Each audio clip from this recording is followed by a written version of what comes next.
Welcome to Uncomfortable, conversations about culture and Christianity. My name is Eric, and today I'm joined by Jess. Hello, world. And Alex.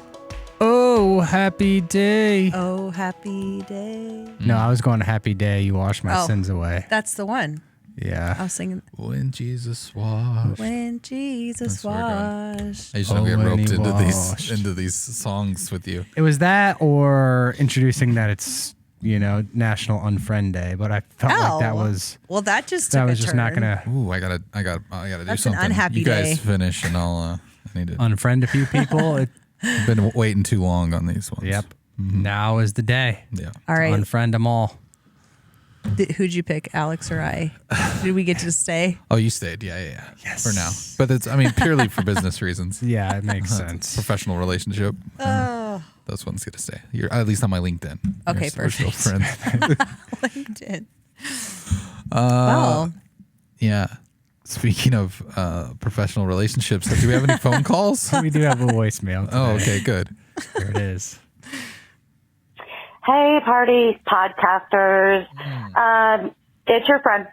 I'm actually going to Grand Island to see my first son this weekend. So it makes me curious. What's the furthest that you've gone to see a family member? What was the experience like? And what would you travel the same way again or just find the way it was? Love to hear your answers and have a great day. Bye, guys. It always makes me laugh because I have this on like The Voice, like it interprets it, Like the gives dictation. Oh, yeah. And so like sometimes I try to sneak ahead and read a sentence before listening, and it totally botched this one. Oh, okay. Said that they're going to see their birthstone this weekend. Oh, And no. So I was like, where is this going to go? But birthson, that which makes is more totally different. sense. Well, have fun on your trip. I was thinking, I don't know. I go, my family, a lot of my family lives in Rapid City, South Dakota. So I travel there at least once a year, and that's 7 hours. It's about 500 miles. That's just kind of normal for us though. So I think the longest I've ever traveled was when I was I don't know how old I was. I was probably in middle school or something like that. I had a step grandma who lived in San Jose, California, and we road tripped from, I can't even remember. I think it was Aberdeen, South Dakota, all the way to like San Jose. That's a long ways. Yeah. By car. Yep. Yeah. Yeah, we drove the whole way. It was a good experience. It was in the fall, and she lived in an apartment complex, and I was swimming in their pool, and there were a lot of senior citizens that were judging me because it was too cold to be swimming. But Kids don't care. as a South Dakota kid, I didn't care. I thought it was Jump in that and then water. the squirrels, I remember, were incredibly friendly. Oh, wow. And they would like come up to you and eat peanuts out of your hand. And I remember we visited at another time later on when she had to be put into assisted living, and we were packing some things up and left the door open. One of the squirrels just came in the house looking for a treat and just was like running around, hiding under luggage. How do you and resist? You had to kind of chase it out of the house. There, yeah.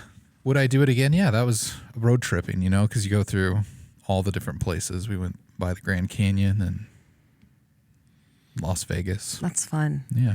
Love it. Place any bets while you were in Vegas, or No, that's one thing I remember as a kid being like raised in the church. You want to talk about spiritual warfare? I remember getting to Vegas and being horrified. Like it just felt, I didn't know how to explain it, but as a kid, I was just scared of everything. Like Yeah. it felt so dark there. I didn't know. It was so counter to what I've experienced. Contrast, yeah. As a kid, it just was like, oh, this place is. There's some weird stuff too. Like I remember, I'm just gonna keep sharing. I'm oversharing. Keep That's sharing. that's the theme of It's Gen just Z. So I'm trying to fit in. No, but there was this one thing I remember in Vegas.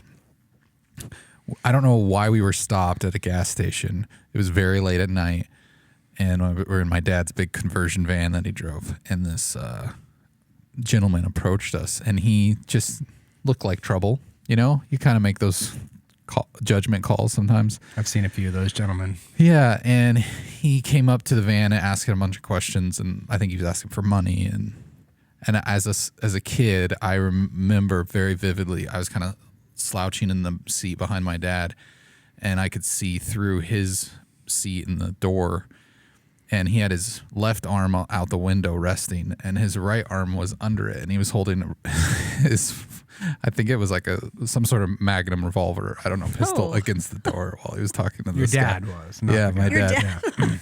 Yeah, and he's just casually talking to this guy. I don't know. That's the sort of stuff that just it's just sticks great in your yeah, brain. the things that You're like, stick vividly in your brain. Yeah, that's one of them. Wow. I mean, I'll just get mine out of the way because I'm blessed in the fact that I haven't had to have many family members travel super far. I think the furthest, and I've got a lot of siblings, but even inside of that, the furthest, that they are right now are Chicago and Oklahoma City or the Tulsa area. So I haven't had to. Growing up as a kid, I was born in Scottsbluff, Nebraska, so the other side of the state. And so we would always travel to Omaha, where my dad's parents lived in Scottsbluff. So our vacations were always to Omaha. And then once we moved to Omaha, my dad's family was still back there. My mom's family was here, and we'd travel to Scottsbluff. So pretty much I-80, the 8-hour trip, and all 8 hours for sure, because the speed limit was a little lighter back then than it is now. I just remember that. And I remember thinking at the time, like 8 hours is eternal. Like on those trips, like I never went from, South Dakota all the way like to a coast or anything like that. But Yeah. and now, I've taken a lot of mission trips and driven a lot of other places, and it feels like, oh, that's not at all eternal. And now my in-laws live like 90 minutes away up in South Sioux City. So traveling to see family, we're just blessed that we don't have to, because I do know a lot of people, that's not the case. I know even, Jess, for you, your in-laws are much further away. That's my. Oh. So I was trying to You're segue. just you're stealing your I was trying to like, dun, dun, dun. Where do they live? Where's far away? Alex loves Are they in Australia? Are they in Yeah. Michigan, like our producer today's Lincoln. family? Or what? That's Jarrett. He's from Michigan. Love it. Okay, the furthest to date that I've traveled is Connecticut. That's where my husband's parents live. Husband. I like how you did that. Husband. Okay. What up, boo? Whoa. What up? Is that what his name is in your contacts? That's a great I'm going to change his name to, that'd be weird. Never mind. husband. You could change it to that in your phone if you want. Eventually, I need to change your last name. No, in don't. my phone. I love that. All my college friends still have my maiden name. It's just like special for some reason. Anywho's, but this next in December, so Ben's parents just moved to the Villages in Florida. Google that if you want. Wait, the Disney villages? The Villages, it's like an hour away. But it's the Disney ones, right? No, I don't think so. Oh, it's not like It's like the Disney 50,000 square community. feet of, Many or villages. square miles. Sorry. Because there's like that Disney retirement community. Yeah, out nope, there. it's not that. one. Oh, that would be okay. fun. But they just moved down there, and then my sister moved to Orlando last year. So we are road tripping down to see them. That's 21 and a half hours. Gee. And would I do it a different way? I don't think so, because it's saving us like $5,000 to drive, and Yeah. gas is going to be like $400. But that's the longest I feel like we will have traveled to see family, like driving. What's the comparison to Connecticut from here? Have you guys ever driven that? No, we flew Okay. at that point. Do you know how long? How many hours it would I take? don't know. That'd be interesting to see if it's farther. Where do they live in Connecticut? Yeah. Hartford. New Milford, which is close to there. Yeah. So Orlando is going to be 21 and a half hours driving. So we'll stop it'll take us like 2 days. Our kids love to road trip. They love going on helpful. trips. Like even for their birthdays, like if I'm like, what do you want for your birthday? They're like, we want to go like somewhere. They love driving in the car, having Yeah. plans to do. Yeah. So- that makes it easier when the kids are on board Yes. for it. So, yeah. Yep. Yeah. All right. Anyways. Literally, just so we have clarification, that's 19 hours and 42 minutes is how So this will be farther. and literally it's right off I-80. So I-80 all the way. All just right. east. So Yeah. Loving it. Yeah. So I think that's it takes all types of people. Some people don't love traveling. I know. Yeah. Some people would be like, "Oh no." I feel like I'm getting older now. Like the longer I'd rather pay that money than I'm stuck in a vehicle, my like back hurts, and I'm like I don't want Everything. Yeah, but it is an experience, and it's something like I grew up doing it. So you kind of want your kids to at least have a living off of gas station food. And things like I'm always that. like, okay, if you could hold it a little while longer, you can stop it. Yeah, kind of down Gas to a station. rest area. Yeah. All right. Well, that is it. Thanks for the voicemail. If you have a voicemail and you want to call in, you can do that at 402-885-9930. We'd love to hear from you as well. If you have any questions, we always enjoy hearing your voice and answering those.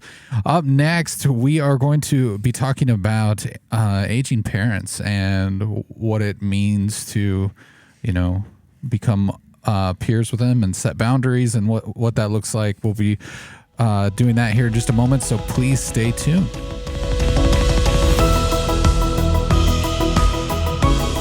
Aging parents and boundaries, it's one of those things that it kind of catches up with you. I think that's my experience anyways, is like you see your parents a certain way your whole life, and then it starts to change a little bit. I think the first time that I noticed my mom physically getting older, it was in a photograph. It was like I don't know. I was, when I was in proximity to her, I almost didn't notice the aging. And then at one point I saw a photo and I saw her hands and I was like, oh, I don't remember her hands looking like that. Right. And it's just like you start to have these feelings and emotions of like, okay, of mortality and things like that. But then there's all this other stuff that comes along with that, in relational ways.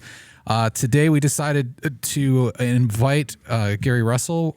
You're here on staff. What's your official title at CCC?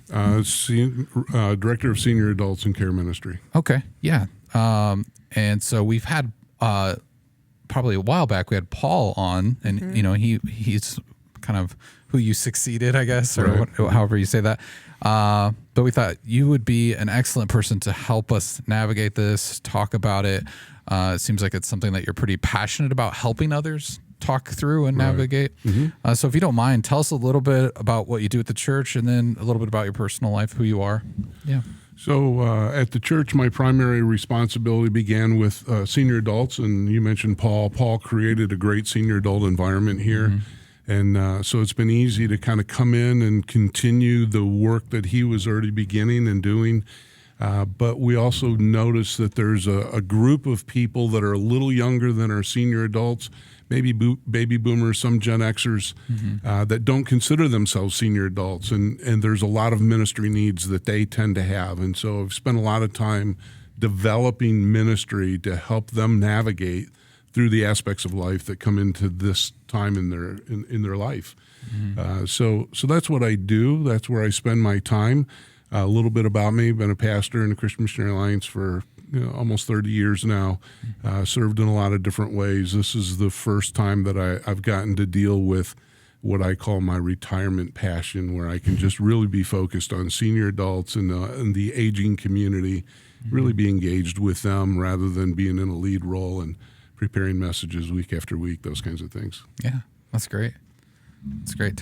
And if you have your son works here at the church, so that's Steve Russell, and where did you come from originally? You moved here from? I moved here from North Carolina, that's but right. I've lived in, all three of my kids were born in different states. So okay, so we started the trip in Ohio, so that's where we're from. That's great. All right. Yeah, so I think we had a listener, shoot us this question, and I was honestly grateful because it's something that a lot of times we're reactive in situations like this and not proactive. And the more I've been able to do ministry and just have friends whose parents have aged, I've in the last 3 or 4 months, I can think of 3 really good friends who lost their parents, and most of them were pretty quick and way too young. I don't think we ever say that someone didn't die too young, but we're way too young. And a lot of these conversations now they're having on the back end, they're having to be reactive to this instead of being able to be proactive. So it's made me think more and more, spiritually, what are the implications of this as a disciple of Jesus to love and care for our aging parents, but also like the back end, as I've been a part of doing funerals, it's like, I tell people it's like planning a wedding in like a matter of days, because you have like all those details. You have a guest list, you have food, you're spending, quite a bit of money usually. And depending on the person's, resources or assets or the way they've prepared for this, really does make life either more difficult on the back end of aging or easier. And so I'm even, beginning to think through some of these ideas. And so I'm grateful for you being willing to be on here. So I think one of the first things to maybe discuss is that we don't often talk about is just kind of the journey of parenting. Like all of us have younger kids. And so all of us are born and we're parented. Right. And I would say, at least for myself, I'm in that peer-to-peer relationship stage with my parents. I still trust them. I love them, honor them. But, my dad asks me for advice. I ask him for advice, and that didn't always happen. So we're more peers and we get along and there's more of that friendship there. But then there becomes this journey where maybe I'm no longer a peer, but eventually maybe the caretaker, or maybe not even the primary caretaker, but I'm in the position now of, looking after my parents who looked after me. And so I think that's one of those things. But I guess what's the emotional journey or what does that journey look like? Are there typical ages, times, spaces that this takes place in people's lives? I'm curious. It's really shifted in the last years because people by and large are living much longer. Our healthcare system has provided a lot of things. And so that's a pro and a con, right? I mean, we get to spend more time with our family, with our parents, be engaged with them longer. They're living healthier lives, not just longer lives. But it also creates a lot of issues because my parents, they were born in an era where you had a pension. That's what you were going to live on when you retire. That was designed to maybe help you survive 5 years, 6 years after you retired. Now they're living 30 years after they retire. Pensions have all but gone away. And so now we have our own investments, our 401ks, our 403bs. Social Security is really not adequate for the average person to live. So it puts a complete strain on the whole system. What we're discovering, though, is the best thing that we can do is begin to engage in these conversations with our parents before they need us to. If you read the majority of the books that are on the market that talk about dealing with aging parents, they all come from that place that you've kind of described. Now what? Right? And when we begin to engage in the conversations earlier, it's much easier to walk through that process. One of the things that's a little different than a wedding is you're in the most emotional turmoil that you've ever been in, and you generally have less than a week to work through that turmoil and make a lot of decisions. So the more you can lay that out, the more you can engage in those conversations while everybody's mentally stable, everybody's healthy. It just goes a long way to help reduce a lot of the stress and the after effect of all that. And how would you say, just thinking about that, I agree. I'm kind of in the same space as Alex, where my parents are more a peer-to-peer relationship, but also I have friends that are losing parents, and even like I have friends that are caregivers to their parents. And that in me makes me want to be very like direct with my parents and say like, okay, give me like all your plans and like all the codes to everything. And like, where is this? Where is that? And I think that can come, like, it's overwhelming for me to feel the pressure of that. And then I think it's overwhelming for a parent to be like, oh, well, wow, this is like private information for a lot of people. And so do you have some tips on, okay, how do you approach that type of conversation? And how do you even like start to communicate that in a way where it's not like maybe the timing pushy, too? Right, the timing, like. I often tell people it's kind of like when we have conflict. If there's ongoing conflict in a marriage or in another relationship, the very worst time to try and deal with it is in the middle of the conflict, right? Agreed. And so if we can take time when there's no conflict, when there's no struggle, and say, this is an important issue. When can we get together and just have some conversations and begin to talk about it? Those are the kinds of things that make it easier to enter in. oftentimes I'll recommend to our senior adults, begin to sit down and write your story. And they look at me kind of funny, like, what do you mean? It's like, well, your kids really don't know your story. They know bits and pieces that they remember, but they don't know your story.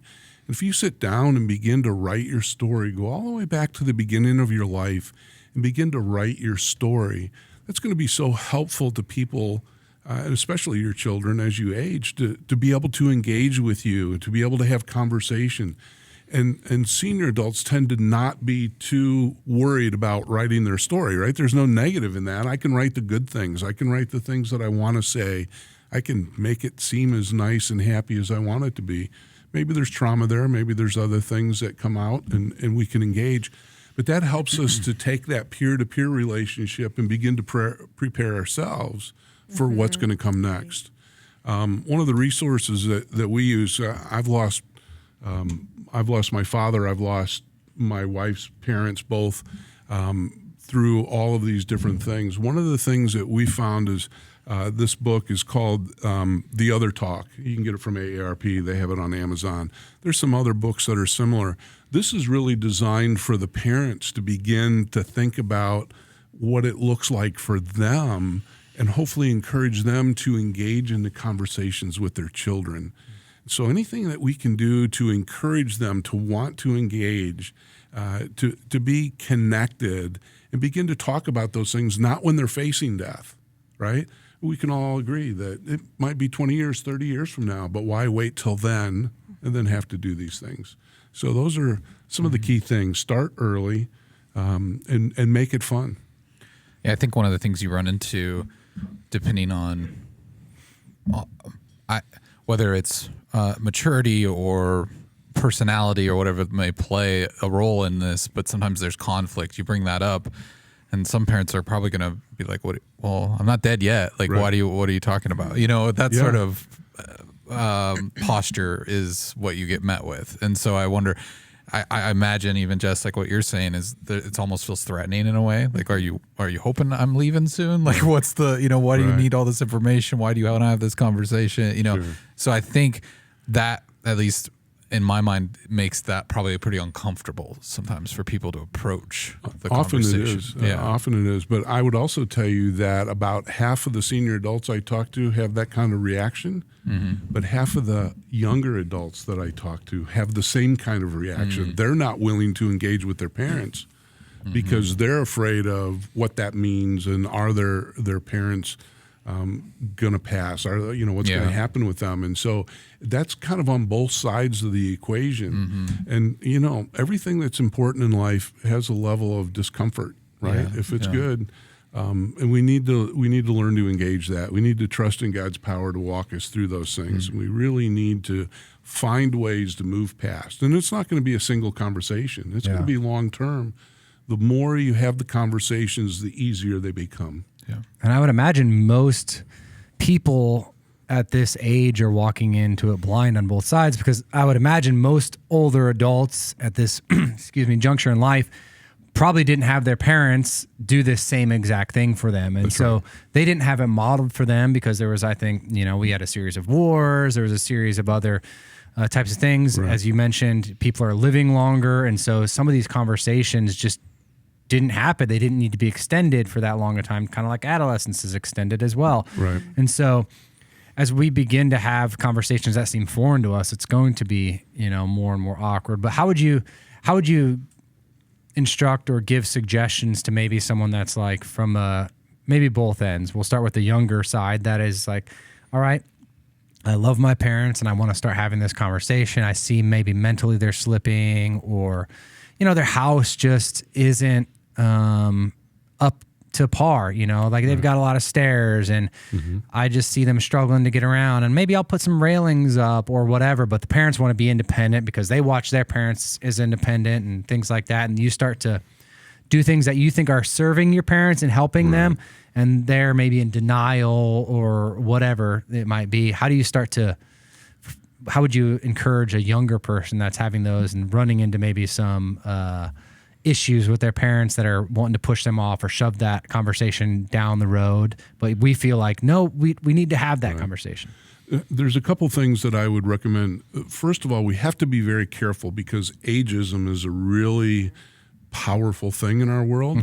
And when we begin to see wrinkled fingers and we begin to see the wrinkles on the face, we automatically go to they're getting older. But that doesn't necessarily mean for everybody that they're getting weaker, that they can't do things. But sometimes we see that ageism and we automatically assume certain things need to take place, which may or may not be true, right? So we got to be very careful of those pieces of the puzzle. But the other side is through the interaction, we want to have conversation with them about what are the things that they're struggling with. If we make them part of the conversation, and rather than tell them what we think they need, but ask them how we can come alongside and help, that's going to open up more doors, right? Would it be okay if I come over and mow your grass every so often? Would that be helpful to you? Well, I like mowing the grass. I get my exercise, right? What if I came and helped with laundry once every couple of weeks? Would that be helpful to you? Hey, my kids are out here and they're looking for ways that they can be useful in the world. What kinds of things could they come over and help you do? By doing that, the older person now is engaged in, even if they don't feel they need it, they're doing something that's helpful to other people, and therefore they're more willing to engage. And then you hear the conversations like, I'm really glad that you came over and cut my grass because I was just really tired that day, right? And it opens those doors to just have deeper conversations. There's going to be hard conversations. Taking the keys away from your parents, very, very difficult. But those are things that we have to follow along with. We have to understand and figure out where that works. I think also starting early with things like you're saying, make the more difficult conversations later on a little more manageable because you're already kind of like in a cycle of like, how can I help you? Like Right. I'm part of your life, and you're kind of building that up. Yeah. The other side I'm thinking to this too is this is like one of the first times I think that when we look at our parents, like I look at my mom and dad, I think like they're never going to die. Like I never like pictured that. And so I think it's one of the first times as we get older that we look at mortality and our own mortality. And I remember like I was, I think 18 or 19 when my grandpa died. And it was also one of the first times I ever questioned God. And I said, I hope you're real. Yeah. I hope all the eggs in the basket that I've put, like that this is all true. And so I think like as much as we look at losing for a lot of us, like significant relationships, we also look at a significant relationship like with our Heavenly Father and we say, okay, like we're just faced with our mortality too at the same time. So just knowing it's like, it's a very emotionally charged scenario that we can be in and come in and out of often. Right. That's right. And yeah, again, the idea that we start with simple things early on, it develops that pattern, it develops those relationships in those ways. And it does make it easier. Not that it's always easy, but it makes it easier to have the conversations as time goes on.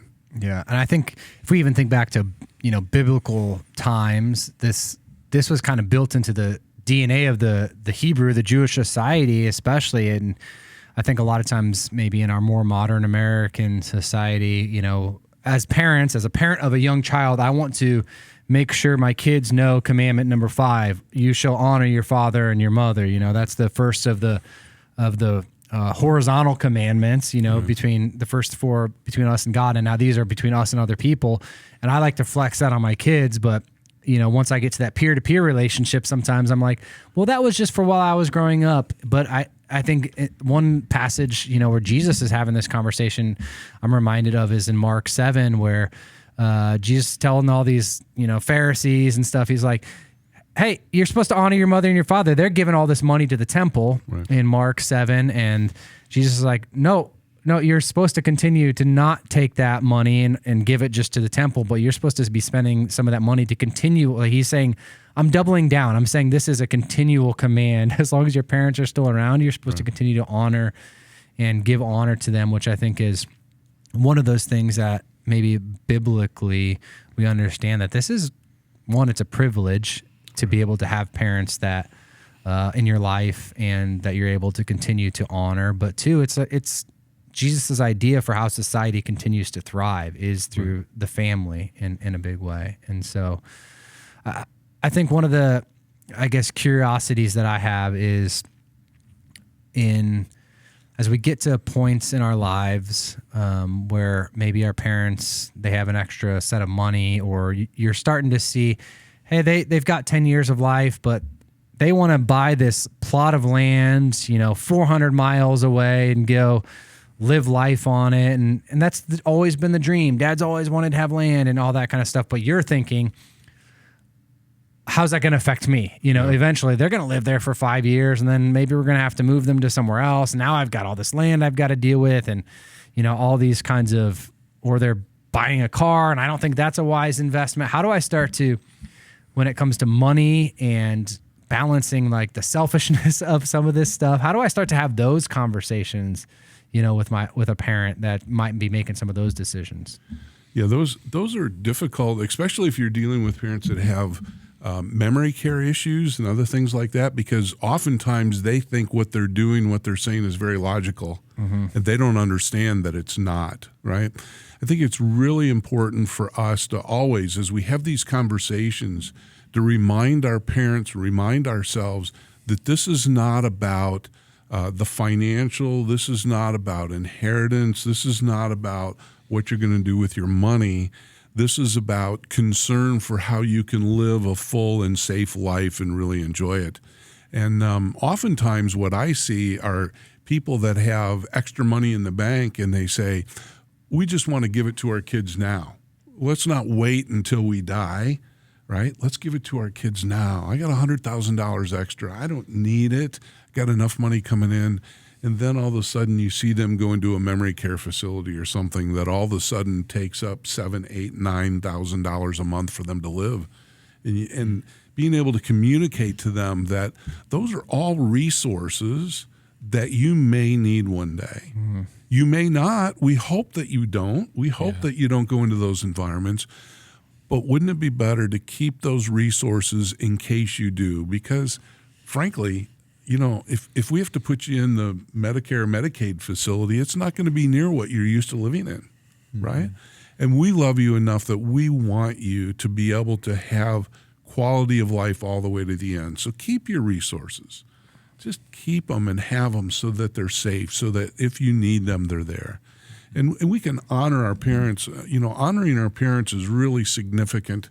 And I think we miss that. And really, ultimately, it creates some of the conflict we have when we become caregivers, because we want to honor them, and we still try to honor them as if we're a child and they're an adult.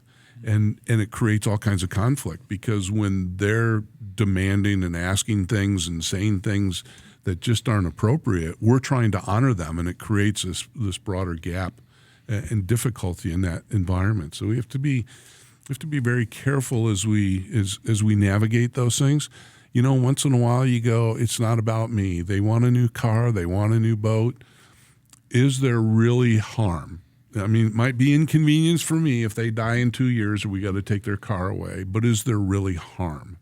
And if there's not, then sometimes we give them that independence, that freedom, encourage them, help them to make a wise decision in that, so when we have to deal with it later, it's easier to deal with. But we don't have to step in and go, that's just not the right answer. Yeah. Yeah, it seems so messy in a lot of ways. It's just it's one of those things where I'm the type of person who, if there's a problem or something like that, I kind of like to just not think about it. And if I don't think about it, it might go away, right? Yeah. And usually I would say the majority of the time that doesn't work out. That's right. But I think in this situation, when the relationship starts to shift, and it's like you're moving closer to the caregiver, and they were the ones that raised you, and a lot about your parents at that point. You know their preferences, you know what they like and what they don't like, and it just seems to me, I struggle with, from a respect position, like, how do I make those calls? I don't want to. I don't want to. And I also, because part of it, it's like, Like if my dad wants to buy something, like I don't know that that's any of my business, you know, like, Sure. and that's tough. Like, it's a really hard question to even, just as I'm thinking about it, like, what is that conversation? And to me, I don't when I say I don't care, it's not that I don't care about him. It's like, I want him to do what makes him happy. Right. So it's like Right. to have to sit there and think about that and navigate that, to me, kind of feels murky and maybe a little gross in some ways. And it can be, especially Yeah. if it's a distinct physical issue or memory issue that you know that this just isn't. But if they're living a quality, healthy life, Yeah. you know, my stepdad bought a new car every year, paid cash for it every year, right? So at 84 years old, he went to the dealer and bought a new car, paid cash for it, right? Because that's what he did. He died 6 months later, Yeah. right? But was that really a bad thing? Was that really difficult for anybody? And, you know, the reality is, so one of his children got blessed with that. Yeah. And, you know, there was no reason. My father-in-law, on the other hand, had Parkinson's for 15 years. And so he couldn't physically drive and thought he should. Yeah, that's tough. And so we had to take his car away. It was a really difficult conversation. But it's for the health of everybody around him, right? And so sometimes you do things like leave the car sit out the window, but there's no keys anywhere around. So he still has his car, even though he can't drive it. And you have to figure those things out. The reality is there's so many people. I mean, we have people that come to church every Sunday morning that drive themselves here that are 95 years old. And I don't have a qualm with leaving them drive because I see them. I see how they get around. They're relatively healthy, and you know, short of some catastrophic thing happening, they're safe to drive their car to church. Yeah. And you know, so where do we draw that line? We have to look at the individual. We have to look at what are the other circumstances, the other things that are in their life that make that hard. One of the things that comes into play, I think, is siblings. You've got, whether that's older or younger, you're not always going to see eye to eye with that. Right. And so is there a tactic to navigate that, or is it just such a case-by-case situation that there really isn't a overarching tactic that works? Well, there's a few things that we can do to help mitigate that and make it less of an issue, right? So if we're going to have these conversations with our parents early on, we want to include our siblings in those conversations. We want to have the conversations with our siblings so that we're not taking mom or dad down a certain path that our siblings are going to disagree with, and then they're blindsided by it. Let's have these conversations with everybody along the way. Let's encourage our siblings to be having the same kind of conversations, storytelling, what's going on, what are things that you like.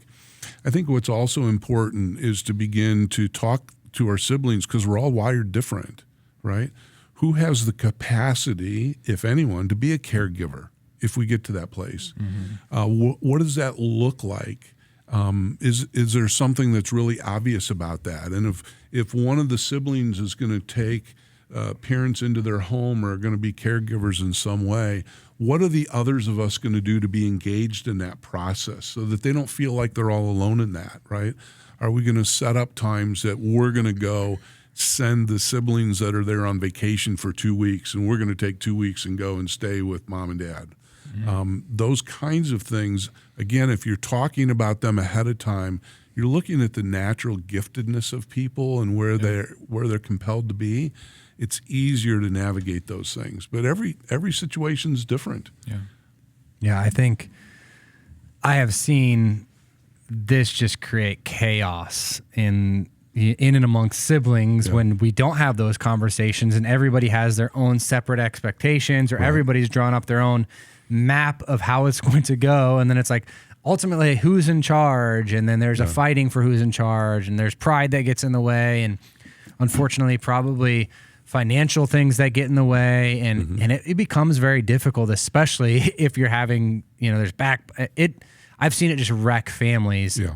And I would imagine would end up breaking the hearts of parents, once they're dead, to just see, man, this is what my death. And so I think for a parent, what a gift to give your kids to begin to have these conversations, though it's difficult. Maybe if your kids aren't having those conversations with you, you start having that conversation because, like I said, I've just seen way too many times, the death of a parent be the death of a family in a lot of ways because nobody's had those kinds of conversations at all. And so then there's the other dynamic of, a lot of the scenarios we've talked about are when families are in community and connection, but can you speak a little bit into like, what if you don't have the best relationship with your parents, or that's not an open relationship, or you're not super close, but you're still very aware of it? Because I think that that's also a reality for a lot of people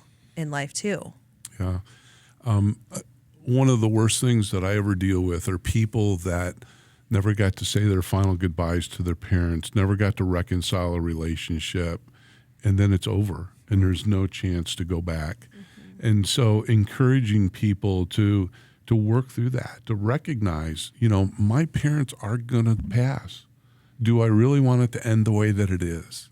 And there's people that are going to have pride. There's people that are going to say it's not worth it. There's going to be all kinds of things. Some people have gone through abuse. They've gone through other things that really have separated them from their family. Others, it's just some stupid thing that happened somewhere along the line that created a barrier. Christ gives us a great example of reconciliation, right? Reconciliation. When I look at the Bible, we talk about, well, it's about our relationship with God. It is, but it's really about our reconciliation of our relationship with God, right? Because Adam and Eve sinned, and that broke our place with God.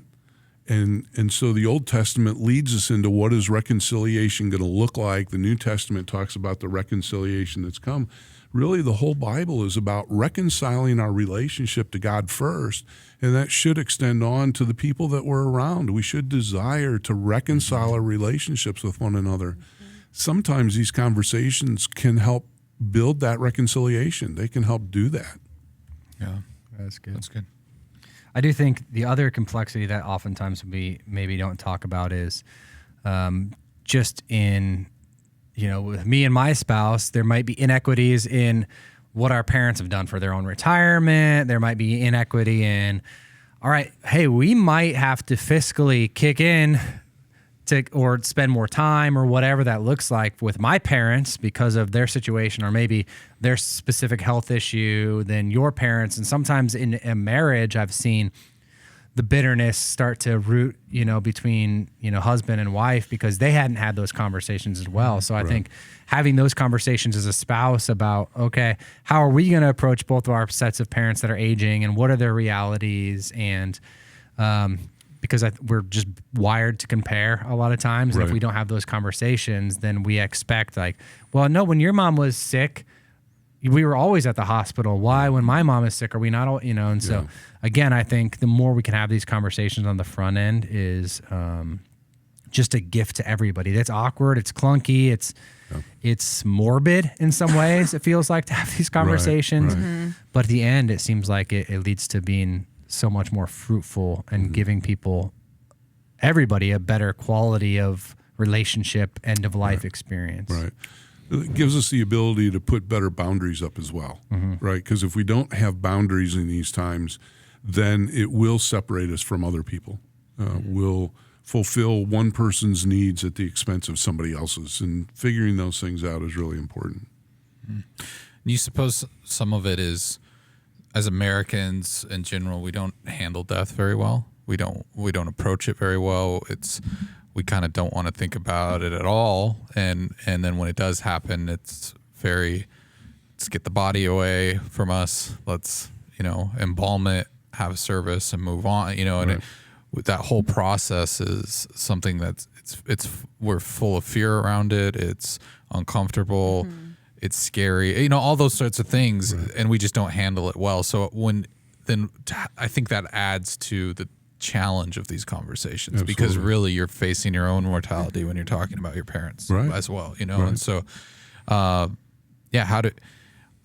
think back to probably if you look at kind of the way the family dynamic has changed over the centuries, even, to where pre-World War II, people lived together a lot more, Right. and now we kind of moved out to the suburbs, and we're in these little cookie cutter houses, and we're all spread out, and we have this independence and our own identity and our, the American dream, whatever that is, Right. and so you don't, like, I know for me, like, my siblings and my dad, we're not very close in proximity or relationally a lot of times, Right. because we're all just kind of chasing our own things, and so that changes the dynamic of it too.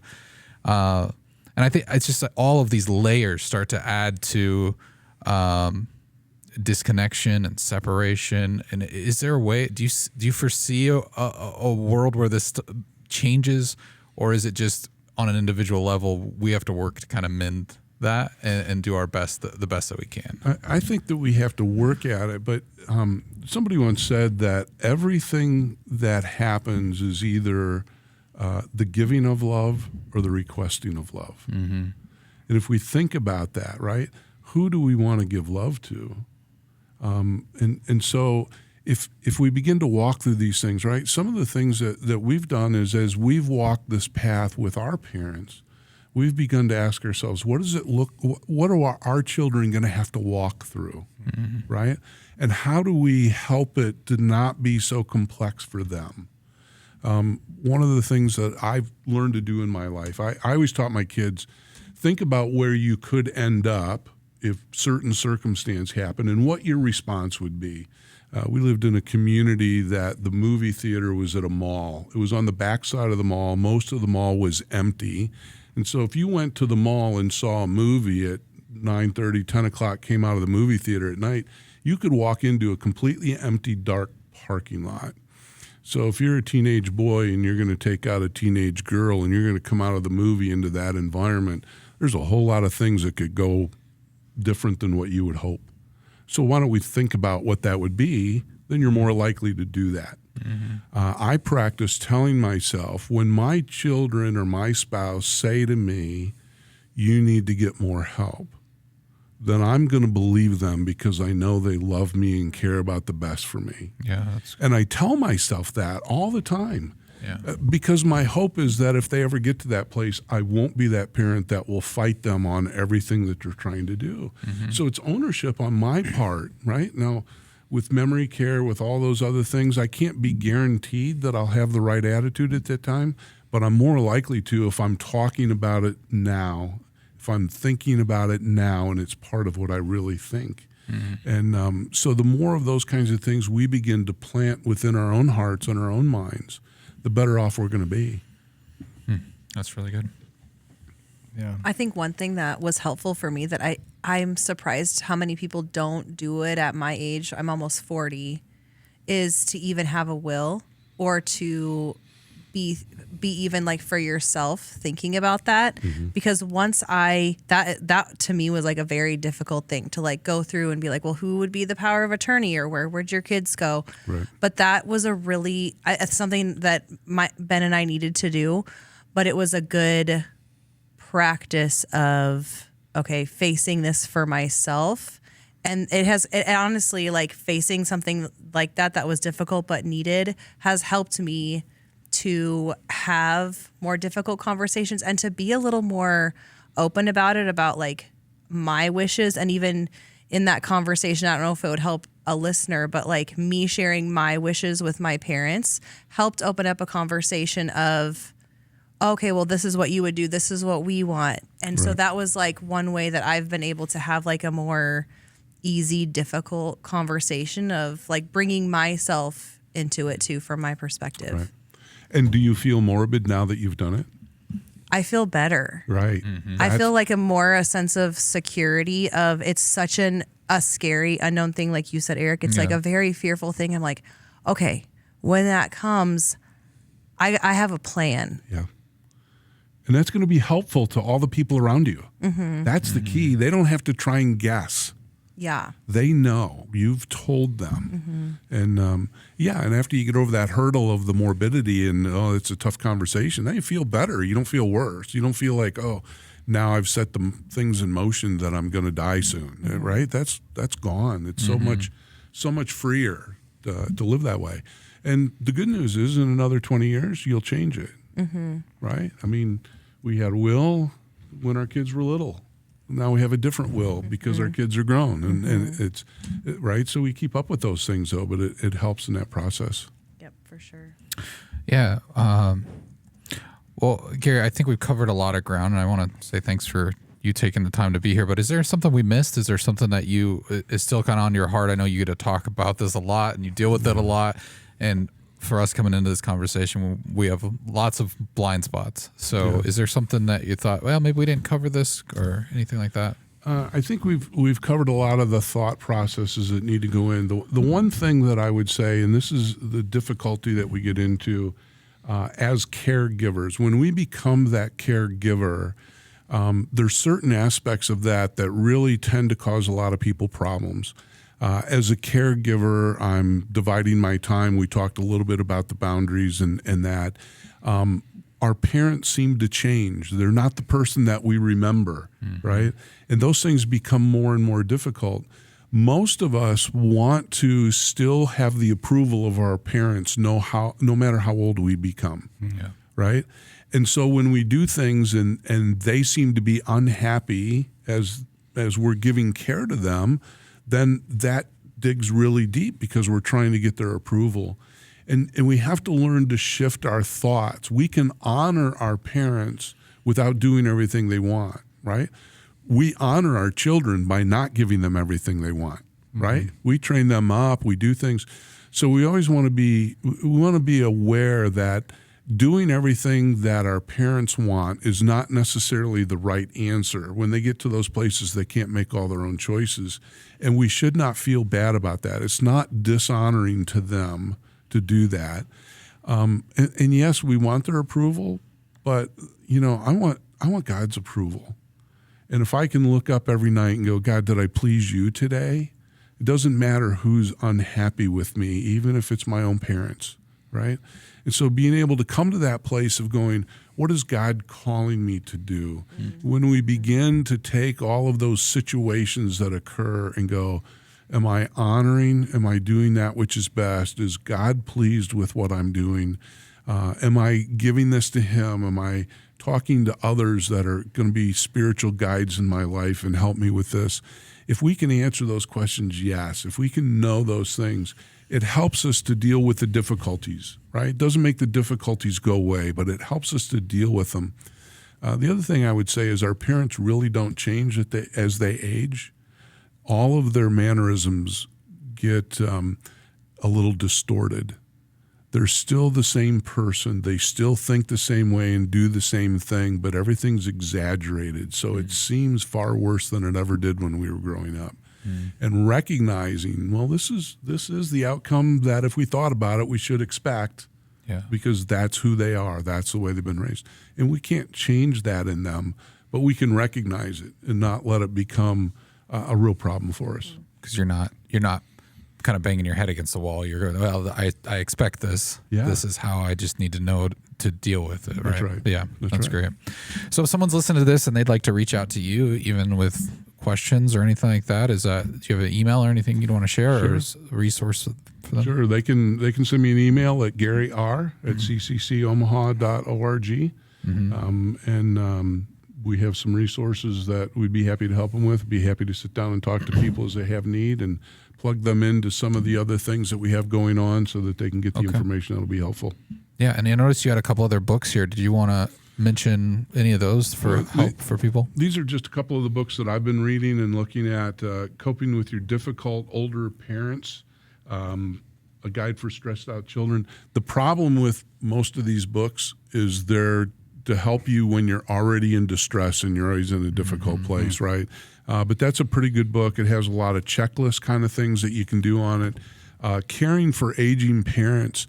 This book does a really good job. Again, it kind of starts after you're already caring for them, but it really takes a lot of the issues that come up and helps us rethink those issues from this is the world's perspective and how we would naturally deal with them versus this is the biblical perspective, and we can look at those issues and ask those questions differently. Yeah. And it helps us to walk through that. Okay. Well, thanks for your time, Gary. Yeah. I appreciate that. Thank you for being here and sharing. It's been a really helpful conversation and a challenging one, I think, even for me personally. If you're listening and you have any questions or concerns, you want to reach out to us, you can send us an email to podcast@cccomaha.org, or you can reach out to us on social media on Instagram and TikTok at CCCOMA Podcast, or leave us a voicemail at 402-885-9930. But until next time, we'll talk to you then.